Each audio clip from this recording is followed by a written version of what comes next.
Baati get, ماں بچی کے گٹر میں گرنے کا افسوسناک واقعہ۔ ڈی آئی جی آپریشنز کی خاوند کو حراست میں لینے، تشدد کی اطلاعات پر S H O D S P کے خلاف کارروائی۔ S H O Bhati Gate Zain Abbas معطل، ایس پی سٹی، متعلقہ پولیس کے رسپانس کا تعین کے لیے اعلیٰ سطحی تحقیقات ہوں گی۔ ڈی آئی جی آپریشنز نے آئی اے بی کو آزادانہ انکوائری کے لیے خط لکھ دیا۔ انکوائری میں خاوند اور دیور کو حراست میں لینے کی محرکات کا تعین ہوگا۔ پولیس نے ریسکیو کال پر گرفتاری کیوں کی، اس کی بھی جانچ ہوگی۔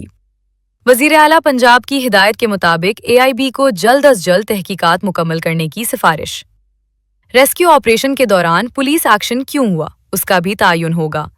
تحقیقات کی روشنی میں افسوسناک رویے میں ملوث تمام افسران کے خلاف سخت ایکشن ہوگا۔